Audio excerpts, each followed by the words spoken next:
Live from Greater Western Sydney, this is Paul Murray Live, Our Town. G'day Australia, welcome to Wedgie Leagues here in Greater Western Sydney. G'day everyone! Big cheers, big cheers. Thank you very much for having us. We have got a great show for you this evening. As you know, we love to celebrate all parts of Australia, and Greater Western Sydney is a city in and of itself, a town in and of itself. We'll be celebrating that tonight. Lots of fun things, everything from race cars to aqua golf. We're going to go and have a look at the brand new Western Sydney Airport. We'll have a chat to a couple of our favourite local politicians and so much to celebrate, including the place that I went to uni way back when. Yes, it was a century before this one. All right, also, how proud are we of the greatest Prime Minister of all time at the moment? I mean, 11 days away from Australia, talking to 4/5 of bugger all people at the United Nations. What a wonderful moment that was, hey? Look at Australia just taking the leadership position in the world. Oh, wow. Well, not a great moment for the Penrith Panthers, that of course being the multi-premier Greater Western Sydney team, but now for Brisbane, how good is this? A premiership in the AFL and on their way, or they are in a grand final. A smattering of applause, but that's because there's a few hurt Panthers in the room, a few Eels fans like Wayne have given up a long time ago, and my mum, well, better luck next year when it comes to the Tigers. All right, we've got a lot to get to, including, ladies and gentlemen, a round of applause for Airbus Albo. Airbus Albo, the greatest leader of all time. Wherever he goes, Australian hearts follow. I mean, have a look at him. So proud, he's in it for you. The little guy, the little girl, he's out there fighting all the time. And today, the man who is so strong in our hearts got to meet the King of Australia, Chuck and Albo. Did we have a photo of Chuck and Albo today? Because this, oh, look at this. I mean, look how natural and warm they are together. Oh, g'day, mate. Hello, sir. G'day, mate. Hello, sir. All right. Now, amazingly, because the majority of Australians said not just no, but hell no to that referendum a couple of years ago, including an extreme majority of people in Greater Western Sydney, the Prime Minister has said today, no more referendums on any subject at any time. We're cool with this? This is a good idea? No referendum. So the dream of changing the Constitution so we can have 4 years in power, you can biscuit that.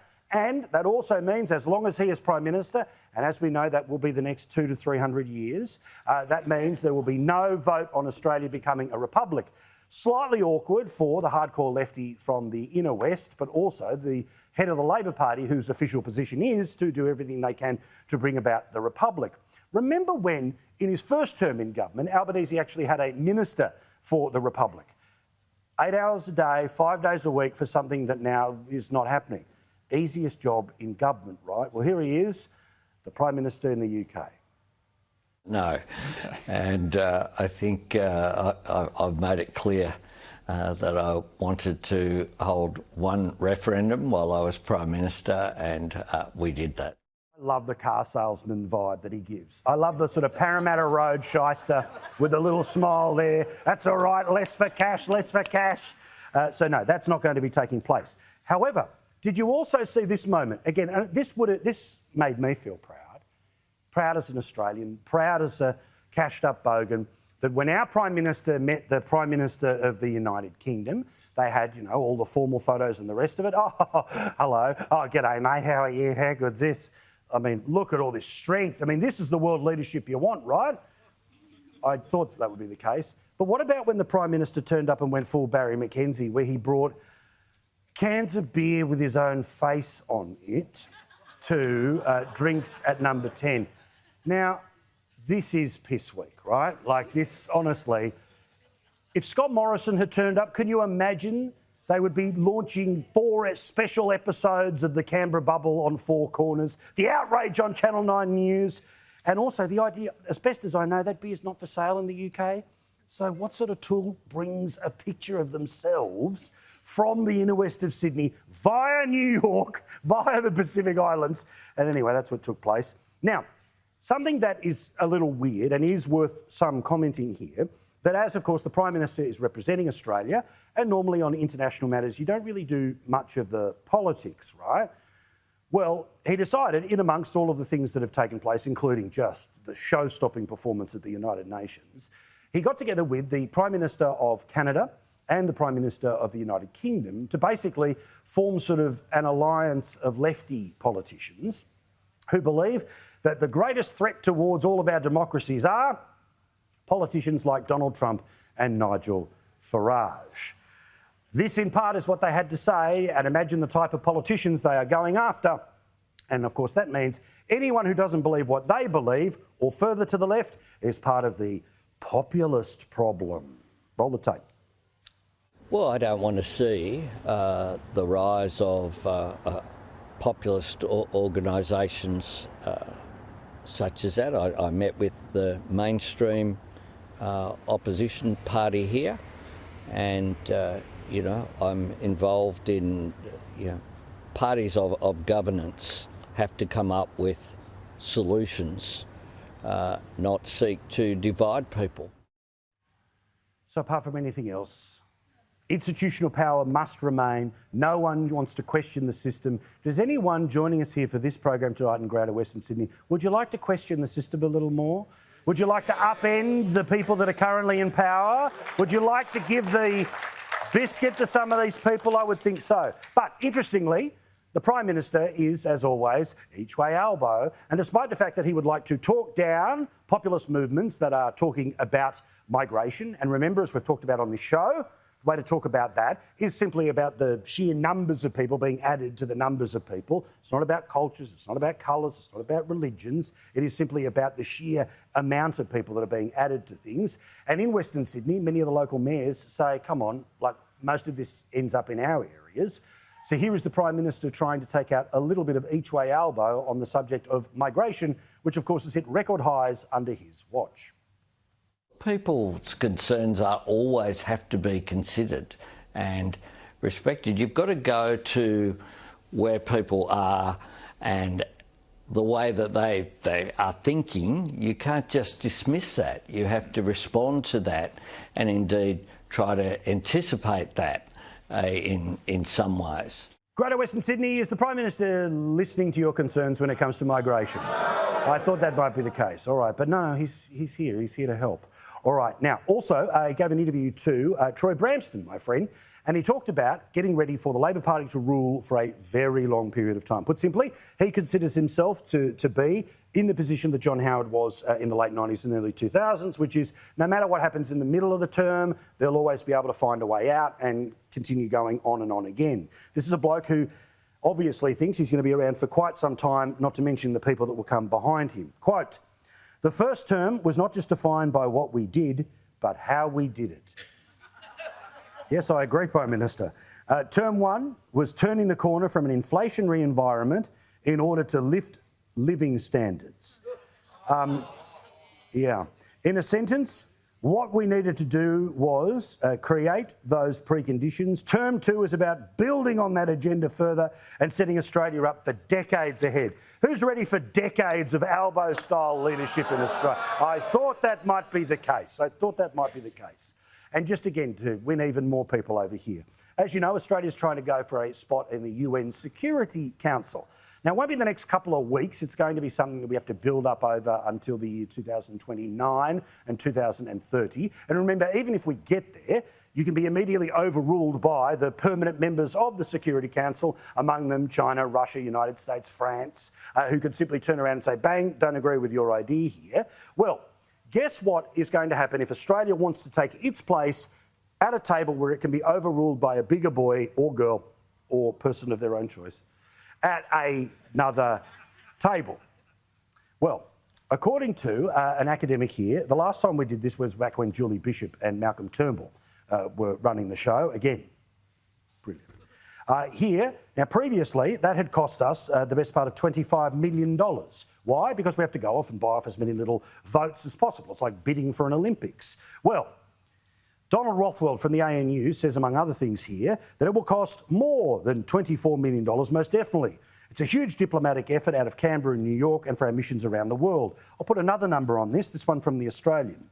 Get ready for this to be, well, almost $100 million could end up being what it's going to cost. Why? Because Australia last held the position way back when We needed to give extra money to countries in Africa. $300 million a year is what you saw there. And that support is mostly in things like scholarships and a chance to study at an Australian university. Millions and millions of dollars. Now, how do you feel, of course, when in parts of Greater Western Sydney, in parts of suburban Melbourne, in parts of suburban Brisbane, there are people that will run out of food by Thursday? 3.4 million Australian households are, according to Food Bank, living in food insecurity, meaning, again, they will run out of food by Thursday. Would we prefer them to spend $100 million on Food Bank, or do you want them to spend $300 million in the UN? Tell me what you think. I thought that might be the case, all right? And again, remember, the $25 million that was spent on the UN Security Council position years ago, well, that $25 million is exactly how much money they've given Food Bank just last year. They spent $250 million on ads for themselves last year ahead of the election. Because it worked, their assumption is that they will just keep doing and just keep going in the same way. Now, let us get into celebrating everything to do with Greater Western Sydney. All at once, from what suburb or what area in GWS are you coming from? Just yell it at once. Yeah, exactly. There's lots of people here. Lots of people with things to see and do here in Greater Western Sydney. Well, all sorts of fun you can have here. A little further up the road, you can make your way to the beautiful Blue Mountains. You can see all sorts of live sport, musical performances and great action. The biggest acts in the world, they turn up at Sydney Olympic Park. Also, the culinary scene and the cultural scene as well. People from every single point in the globe who call this place home and know it's the greatest place on earth. 2.7 million people live here. The median age is 37, and the top country of birth in Greater Western Sydney now is none other than India. There is an awful lot to do, to see and to have fun as you go around and do it. And here is just a taste of a few things we did in Greater Western Sydney.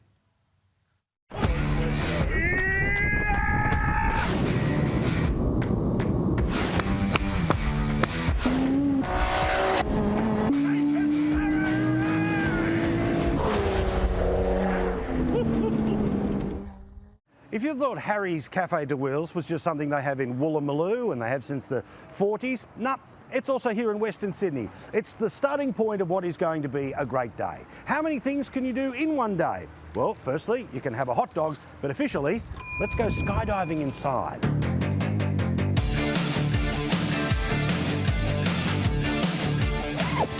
Time to fly.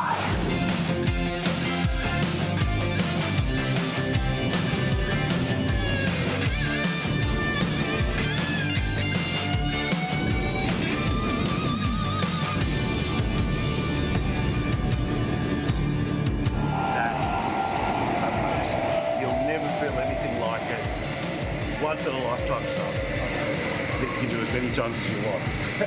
He's awesome.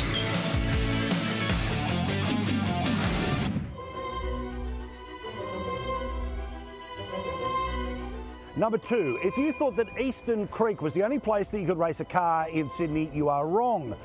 Ludham Raceway is a location not too far from the next airport that's been around for about 10 years, but it's a place where you will be able to race your own car, or in my case, become the passenger in a race car.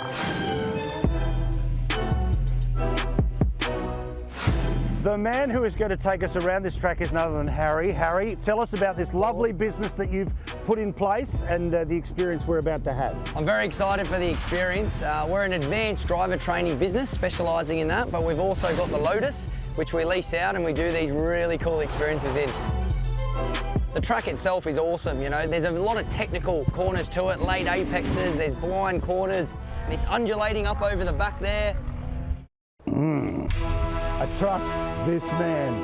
I trust this man. I'm excited for this man. Let's go, baby.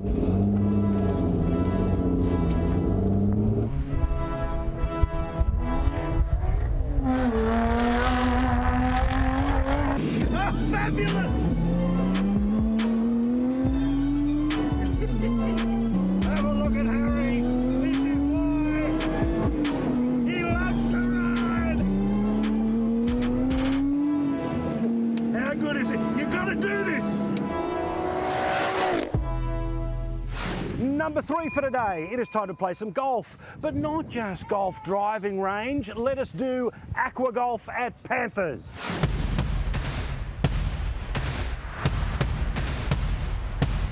All right, let me explain the principles of aqua golf. Firstly, water where grass would otherwise be. If your shot's terrible, you're going to end up hitting one of the Panthers players, then it's prizes, then it's money. I should tell you that normally I tell you I'm an unco and all that stuff. I did this golf driving range as a sport in high school. And let's see if I've still got my incredible skills.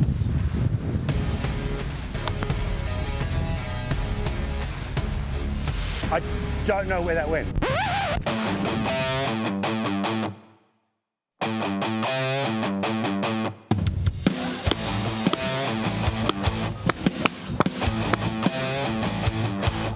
I tell you what, hard work, feeling the heat. Thankfully in Western Sydney, you can go for a special type of swim.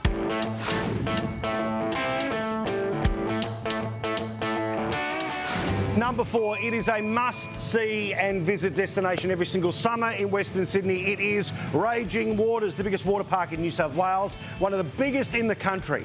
Now, this has got everything. If you want to be turned upside down, washing machine style, thrill-seeking, they've got that for you. If you just want to laze by the beach all day, they've got that for you. They've got margaritas and they've got a great spot for kids. It's where I bring my kids every single summer. It's a ripper. But to officially declare this part of the must-see operation in Western Sydney, well, let's go sliding.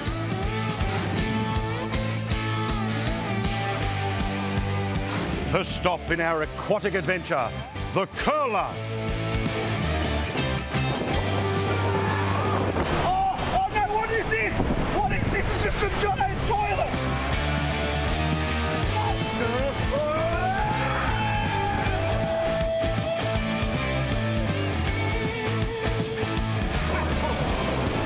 Great way to spend a summer's afternoon. Now, it's not quite summer yet, which means we've been given a special treatment. Thank you to everyone at Raging Waters for literally opening the water slides just for us. Their season starts the start of November. When you get here, enjoy a wonderful day with the family and also think about what you can do in Greater Western Sydney. It is a ripper. Just some of the stuff that you can do here, but there is a whole lot more. Please, ladies and gentlemen, keep it up for the wonderful Diley. How are you, darling? Thank you. That federal member for Fowler. We've been on the ride with her for a long time. She was, of course, part of Fairfield City Council. And you were just saying before, today, massive day in Fairfield. What, 90,000 people? Yeah, over 90,000 people. We marked the Moon Festival today. So it's been all day. So I just literally finished, got home, got changed to come here. Thank you. We saw the fireworks before above Wenty Leaks. It was huge. Yes. No, it's a very, very big day today. Yeah. Now, your experience, of course, well known to everyone watching the show, but you are, to me, one of the perfect examples of the representation of Western Sydney, right? Your story is everywhere from the refugee story all the way through to knocking over the Labor Party and, even more importantly, being re-elected into the federal parliament, right? Yes. Give us an idea, as somebody who has lived such a life, the advantages that gives you when you're able to talk to people in the street or people come to you in the office. Look, I think from my perspective, it's being the grassroots level, understanding people's issues and just fighting for the community at the moment. And since my election, I have spoken about cost of living, our energy bills, the rising cost of insurance in my first term, and I continue to talk about and small business as well. So I'm very much in touch with what the community needs, and I will continue to do that. And through many of my Bring Your Bill Day, which is a forum that I organise for my community, there's one coming up in October, to educate the people about the bills, how to read your bills, but also to educate them about what support they can get through either council or through Service New South Wales, some of the rebates. That's seniors, elderly, people from non-English speaking backgrounds, they're not aware. So these are the things that I do to ensure to stay connected to the ground. Not talking about big things.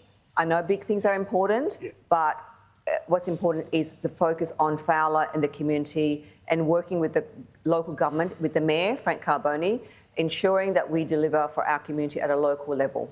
But again, what I see from afar, people may know more personally that are with us and certainly watching tonight, right, is that you will go into Parliament and when everyone else again is, should we recognise this, should we do that, you're going to say, OK, about insurance, Prime Minister. Yeah. Those have gone up by 15% and you can sort of notice the the collective pucker that happens when somebody says, no, I'm going to ask you about our country, Yes, right? About yeah. what we want here. Yeah.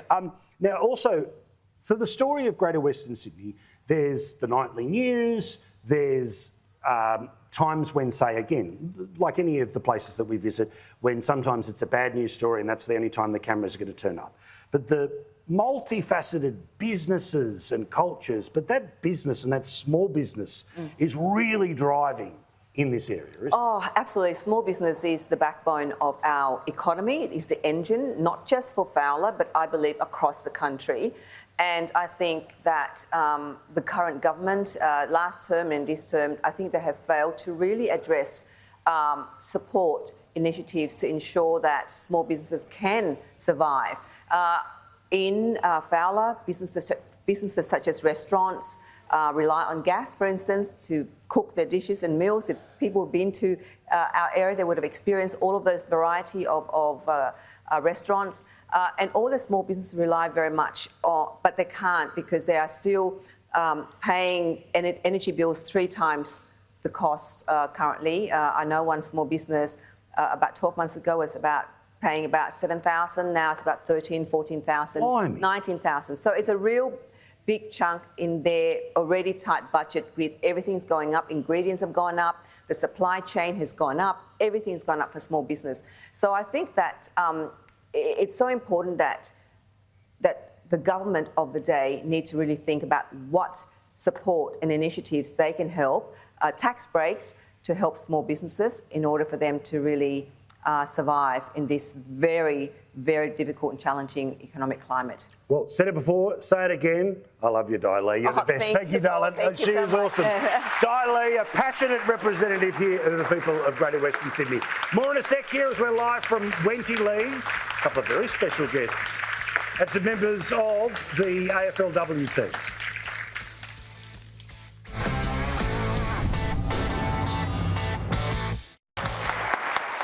Welcome back here to Greater Western Sydney. We are at the Wenty Leagues Club. Now, a couple of things I've got to say. One, go Schnauzers. I don't know what that means, but apparently that has just won somebody $100. And could you please give the appropriate warm, loving and excited applause here for my 2 daughters. Asher, who is the biggest one, Zadie, who's the cute little one as well. Hi, girls! Wave, you're on TV! Wave, you're on TV! Wave, you're on TV! Love you, girls. There you go. Hi to everyone.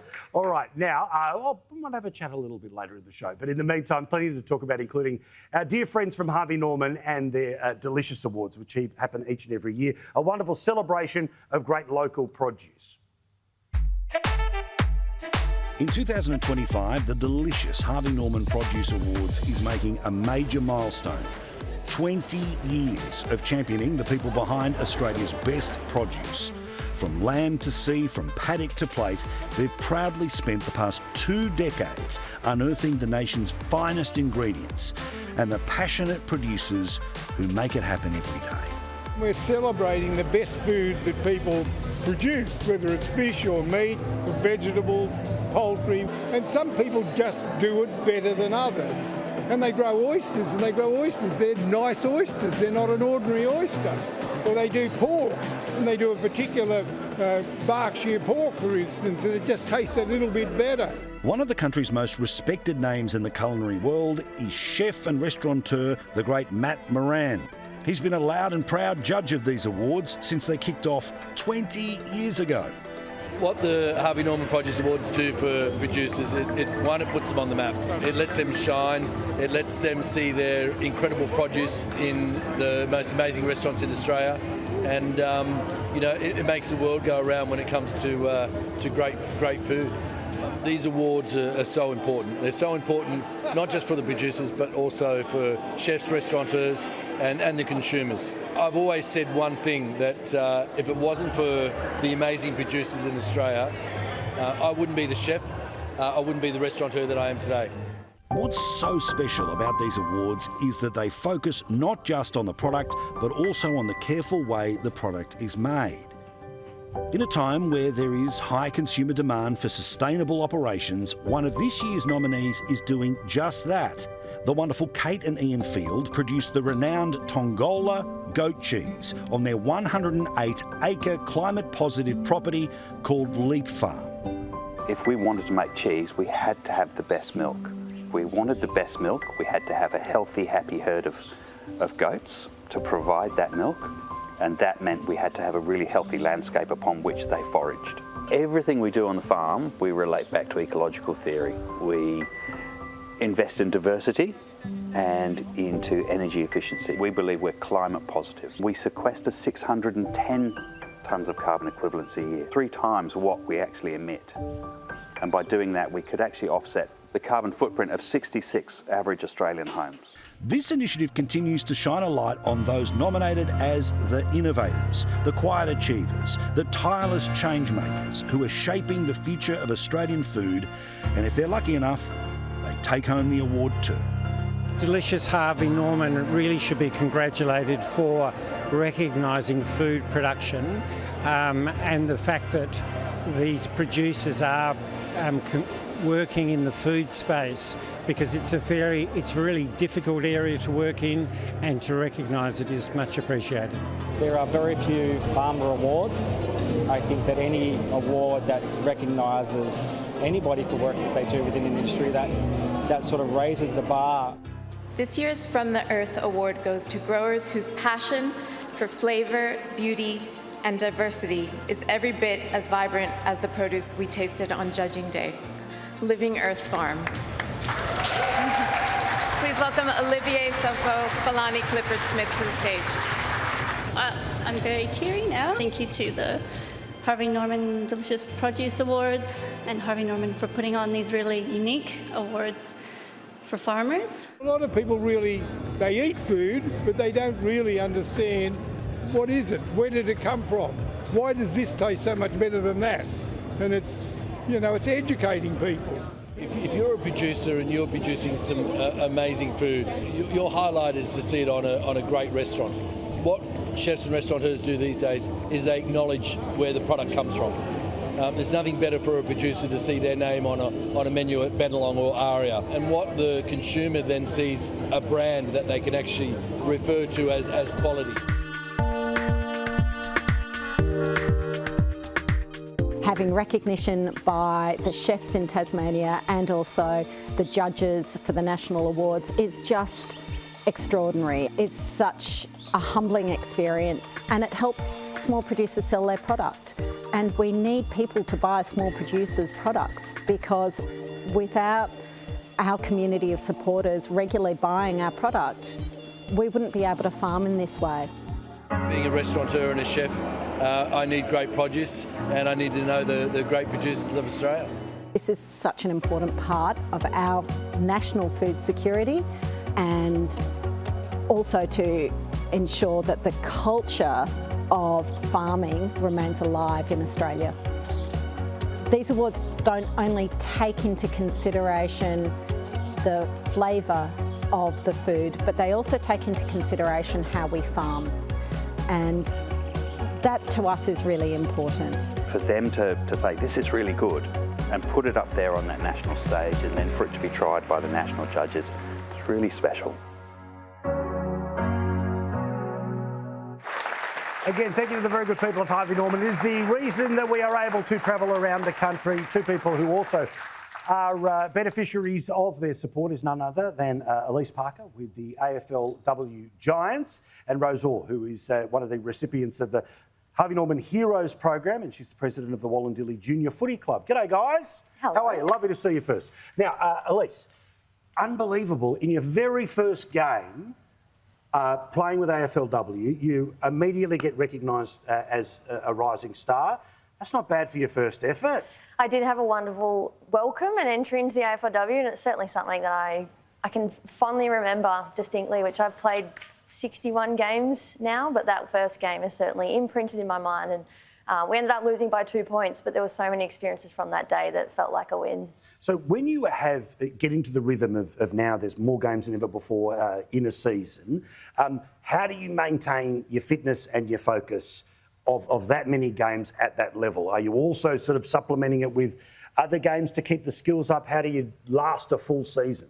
It is a balance. I think we're seeing probably a change in the athlete that we're getting on the list now. So a few years ago, we probably treated AFLW as a part-time occupation and we probably trained part-time, whereas now, whilst we only have a part-time competition for 6 months of the year, the athletes that are really excelling and thriving are training for 12 months. And we take a couple of weeks off at the end of the season, but in order for those longevity athletes that are having really successful careers and playing for a long time, they're treating it like a full-time profession. I mean, as a former Olympian, wrestling coach, all the rest of it, I understand fitness, you know, it's pretty obvious, right? But do you love burpees as much as I love burpees? Because who invented some of these exercises that you guys have to go through? I could read the room there, and I know that your background, like we could share a few stories backstage. Oh, mate, I mean, let me tell you about Barcelona, 1992. What an Olympics to watch on television. Yeah. Now again, Rose, and what I love here, and obviously my beautiful little girls sitting behind you right now, I love that we have now gone through the early days. We're now creating pathways that have existed for lots of little ladies to be able to go on, play at junior levels and to be able to dream of having incredible professional careers. How have things changed in Western Sydney, even in the past few years you've been around and watching the footy change? Honestly, the change has actually been really, really profound. I've been coaching a couple of years now and the competition it's different in so many ways from when I first started to now. There's so many pathways for girls now from 4, 5, 6 in Auskick right through up to AFLW level. So it's amazing to see because it's something that didn't exist, let alone when we were little. It's really just the last few years where it's blossomed so wonderfully. Yeah. But also one of the many things that I love about the embracing of all types of football in Western Sydney, right? A couple of generations ago, pretty much sort of rugby league, then there was the soccer swing, but obviously like schools in this area are having football programs that are about AFL and AFLW, about having, as you say, Auskick. As you get to travel around the region, how well embraced do you feel on the behalf of the Giants and how many schools are into what you guys do every week?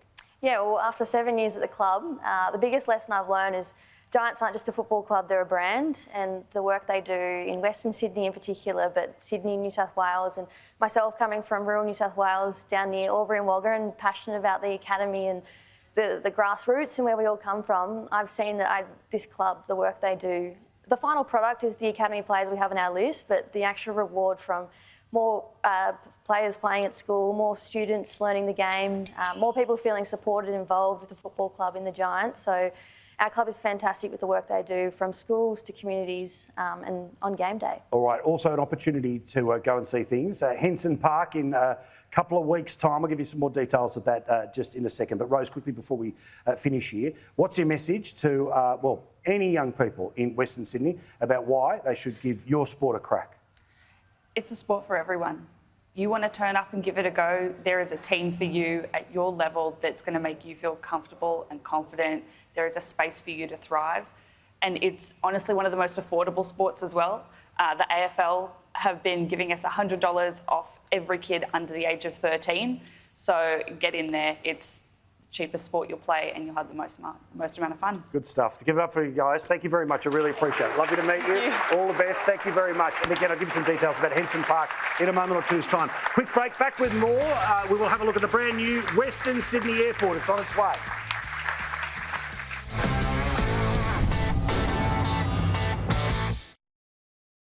Couple of little helpers with me here. Of course, it is beautiful Asha and Zadie. Say hi to Australia again. Hello. So what's your name? Wayne. G'day, Wayne. Now, Wayne, you went to the University of Western Sydney, or UWS as it was once called? That's correct. Right. What did you study? What did you feel about the experience? I did my Masters in Nursing through UWS. It opened some doors for me professionally, so can't disagree with the experience. Yeah, it's a pretty... was it something that you had expected in your life? Was it a choice you made a little later in life? How did you end up going to uni? Goodness, I got into nursing a long time before I started my degree, but I saw the flyer. I thought, this is good, this will work for me, and years down the track, here I am. Good stuff. All right, thank you very much. We'll have a chat about that in a second. Now, girls, do you want to go one day for a holiday to the Gold Coast? Yes. Yes. Do you want to go for a go? Do you want me to take you to Disneyland one day? Yes. Yeah, you want to go to Disneyland? Where else in the world do you want to go? Paris? Tokyo. Tokyo? Yeah, okay, we'll go and do some cinema roll there. What about you? Tokyo. We'll go to Tokyo. Okay, well, we can do all of that by going to the Greater Western Sydney Airport, which is opening in the next little while. See what I did there? See what I did there? All right. Here was Era's experience having a look at that brand new airport. Wave hello, wave hello.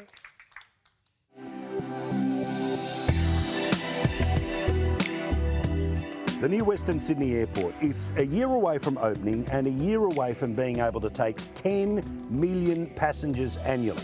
It truly is incredible. With the final touches like food and beverage and styling still to come, CEO Simon Hickey very nicely took us for a tour to see this incredible facility. When eventually you come to this airport, there's a reason it looks the way that it looks. That's right. So this sandstone is from the Gosford Quarry, but it's been cut in Lakemba and it's brought here. We've invested actually over $500 million in building this with local businesses here in Western Sydney. Here are the tiles. These are rocks from the local river. Oh, wow. And they're brought here. And Wow. of course the colour scheme is reflective of 60,000 years of continuous cultural history in this place. And we've tried to really emphasise that. And we're actually building an airport for the next 100 years, not for the last 100 years. So we're standing here, this is a common user terminal. That means that you can pick any kiosk to check in. You can choose any bag drop to check in, and then you're on your way. So if you're going to New York or you're going to Melbourne, just find one that doesn't have a queue and that's your go. Simon wasn't joking when he said this airport has been built for the future. There is an astounding amount of thought behind every piece of revolutionary technology, and it doesn't just stop at check-in. Pat down, pat down, pat down. On this side. Good, I mean... If you need to go through secondary, you go through here, so you don't need to go back. Yeah, oh, right, oh, that's clever. Your bags will come through, Yep. and as your tote comes down, everybody stands here and causes mayhem. Yes. So we've learnt from Gatwick Airport, actually, and we've created an area where people can pull out their tote, Brilliant. put it over here, and then put it back in the tray. I declare the baggage bit good. Years ago, there was only one type of USB, and then they decided, no, the second USB. How annoying was it to have to redesign every PowerPoint in the airport? It is annoying, but I'm hoping that they stick with this one. Can we still have a USB-C and a USB-A? Just the first 5. I am hoping they stick with that now. Almost every seat here has got some sort of a charge point. The old days of, everyone with their laptops sitting around the pole, not here. Not here. We selected all of the different types of chairs. We've got some easy chairs here. We've got some, but this is for, you've got a bit more time. Oh. You just want to chill. Now, I'm normally the type of person who arrives, within the last 2 minutes available. But if I know I can have a little nap here, I'm coming early. That's right. I'll talk to you in a second. I'm off to the Gold Coast at 7 o'clock. Oh. I'll wake you up. Perhaps my favourite piece of technology is at the gate. It'll scan boarding passes like every other airport, but this one can scan your face, no paper, you're on the plane. So what we've got here is enabled for biometrics, so facial recognition. So all you do is you'll step forward, it will process you, when you look there, you do it on an individual basis, it opens up and away I go. One of the best things about this airport is jobs. 10,000 in building it and many thousands more. And an awful lot of those jobs have gone to people here in Western Sydney. I have grown up in Western Sydney. I've built my planning career here in Western Sydney, and my children also live and were educated in Western Sydney. So to actually be working at Western Sydney International Airport, I feel so proud just to be part of it. For me, I think as a local, it's a very fantastic opportunity for young people to start working in an airport. As for me, I've never been introduced to aviation until now. So introducing aviation to local kids here, it's a very good opportunity. To say to some of my friends, teachers, parents and friends who I've lived near that I'm helping build this airport that they're probably going to use is really, really cool. What's your name? What do you do here? Richard Bird, I'm Enterprise Services Manager in the technology team. What's your favourite bit of tech that is going to feel like nobody's seen it before in an Australian airport here? Oh, I think it's got to be the baggage handling system. It's pretty special. It's a lot of conveyor belts, a lot of technology, a lot of cameras, a lot of sensors, mind-boggling. This is spectacular. Honestly, never had the opportunity to be inside the Opera House before it opened, something that the entire city becomes very proud of. I've got that feeling about this. Congratulations to you and your team. Thank you very much. Thank you. Thank you. Good bit of kit, right? That is going to be fun to go and have a look at. Now, Melissa McIntosh, give her a round of applause because she is, of course, the local MP representing the good people of Lindsay. Once again, Melissa, everyone. Now, lovely to see you. Now, you have been representing in and around that area of Penrith now for multiple elections. That in and of itself is quite the history-making event, and if anyone remembers their politics from Western Sydney in that particular seat. But give me an idea about what it's like to talk about places like Penrith in Canberra all day, every day, and how receptive people are to those messages. Talking about the best community in the country, how hard can that be? It's an amazing place to live. People, I feel, have felt they've been let down, though, over many, many years. We are the heart and soul of Western Sydney. We have manufacturing. Prices are through the roof. Manufacturers are closing their doors every day. They tell me they can have all the solar panels in the world, but what powers their manufacturing? Aussie made right here. It is 24/7 baseload power. Yeah.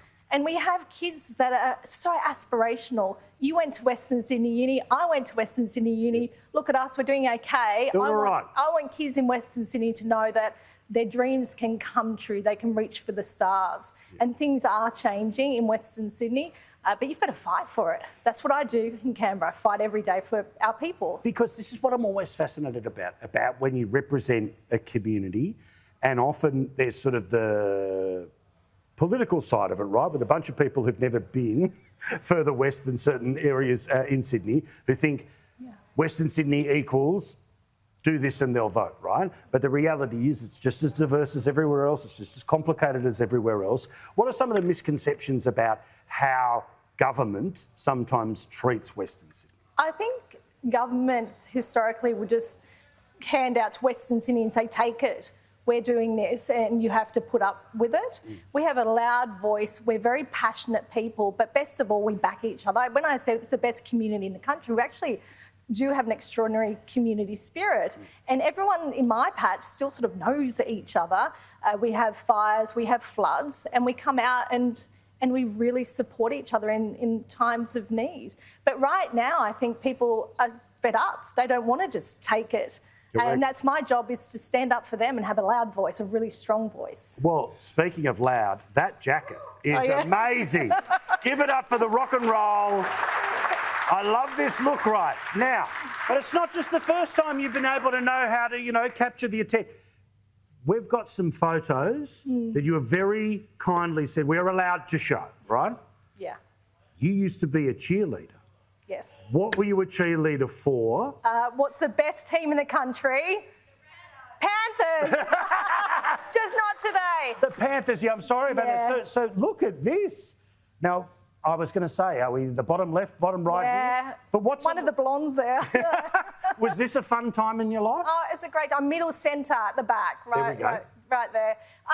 It's an extraordinary time, and all these women are now lawyers, they're teachers, politicians, and I think it just shows that young women in Western Sydney, your daughters, can aspire to anything they want to achieve. And Panthers didn't have a win today, but we are, I'm sure you are, but we'll hold them on our shoulders and we'll lift them even higher. They are part of our community, and we love our Panthers, and they should be so proud. They've done all of us so proud over the last few years. As my little girls know, everything is better with dancing, including in your local politicians. Yeah. Thank you, Melissa. Thank you so much. Really appreciate it. Love you, darling.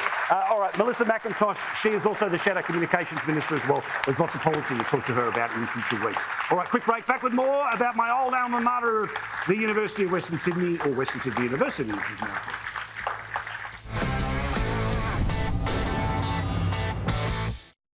Welcome back to Wenty Leagues. There is one of many institutions that changed my life.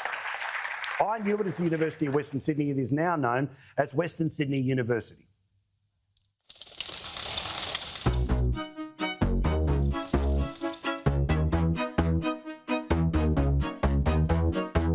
When I went to uni last century, it was called the University of Western Sydney. The campus was at Richmond, which is near Windsor, right on the edge of Sydney.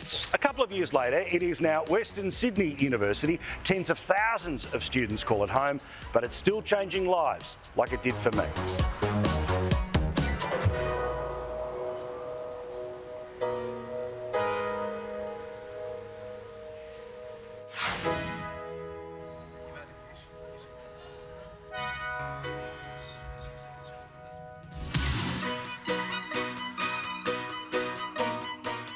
What a journey Jeff Lee has been on. He has been a state member of parliament, a minister, like me, a fellow graduate of what used to be the University of Western Sydney. Now he is the Vice-Chancellor of Western Sydney University. Jeff, thank you so much for having us, mate. What a journey. It has been a sensational journey here at Parramatta and right throughout Western Sydney. What a wonderful region we live in and what great potential we have. We have over 45,000 students right across 10, 12 campuses right throughout Western Sydney. And in fact, we enrol so many students from Western Sydney and we're changing not only individuals' lives, but the whole community.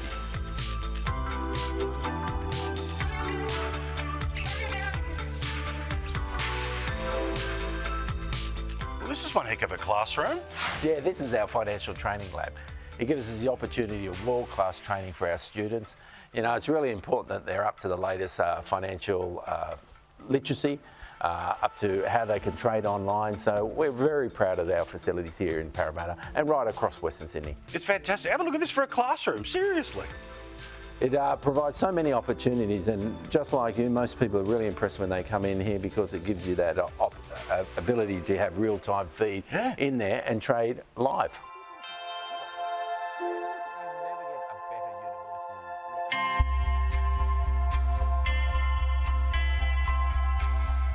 I was mentioning before, it is a huge turning point in my life, a brain exploding with ideas that were completely foreign to me, but many sit with me to this very day. That's a pretty common experience for people who come through, because often many people who come to the university will be the first person in the family to come to uni.